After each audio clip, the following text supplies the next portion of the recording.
মুর্শিদাবাদ জেলা পিছিয়ে পড়া জেলা হিসেবেই পরিচিত। তবে এই জেলায় কি শিক্ষার হার কমছে নাকি ভালো ফল করতে পারছেন না পড়ুয়ারা?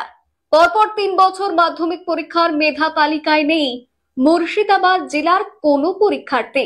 2023 সালের এবং 2024 সালের মাধ্যমিকেও পর্ষদ থেকে ঘোষিত মেধা তালিকায় মুর্শিদাবাদ জেলার কোনো পরীক্ষার্থীর নাম ছিল না। এই বছর 2025 সালের মাধ্যমিক পরীক্ষার ফল প্রকাশ হয়েছে শুক্রবার।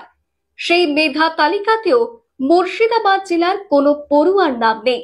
এই বছর প্রথম 10 মেধা তালিকায় নাম রয়েছে 66 জনের, তবে সেই তালিকা মুর্শিদাবাদ শূন্য। গ্রামের দিকে যারা গ্রামের ছেলেমেয়েরা পড়ছে এবং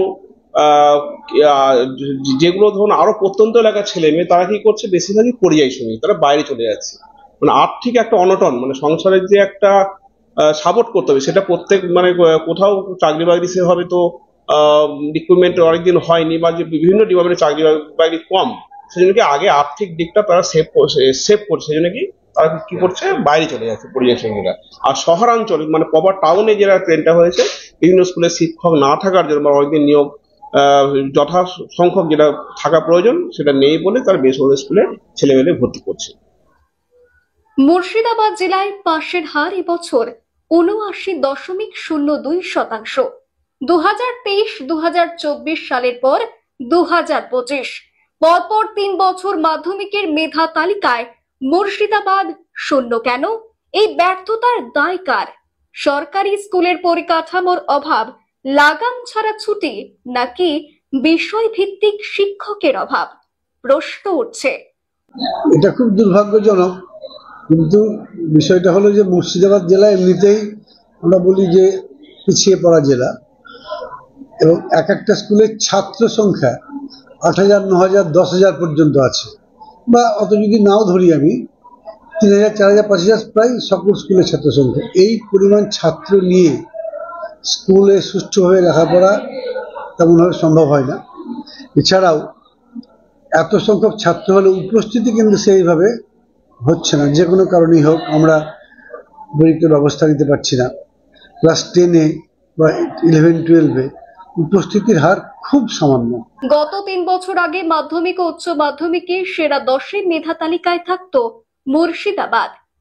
মুর্শিদাবাদ জেলার বহরমপুর থেকে কান্দি, রঘুনাথগঞ্জ সর্বত্রই স্কুলের মেধা তালিকা থাকতো শীর্ষে। কিন্তু গত 3 বছর ধরে চিত্র একবারে পাল্টে গেছে।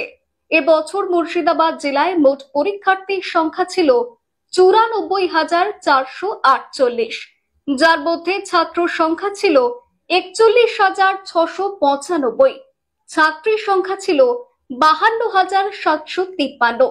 এমনিতেই ছাত্র সংখ্যা কমছে, বাড়ছে স্কুল ছুটির সমস্যা। পড়াশোনার মান কি কমছে? পিছিয়ে পড়ার কারণই বাকি। হরিহরপাড়া হাই স্কুলের প্রধান শিক্ষক স্বপন কুমার শাসমল বলেন, রেজাল্ট নির্ভর করছে ছাত্র ছাত্রীদের উপরে, তারা নিজেরা কতটা পরিশ্রম করে তৈরি হতে পারছে।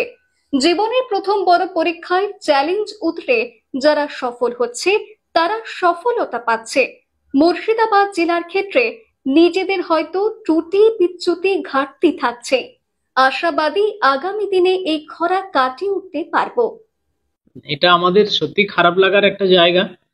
তবে গত বছর 10 নম্বরে পজিশনে না এলেও ঠিক তারপরেই কিন্তু মুর্শিদাবাদের অবস্থান ছিল।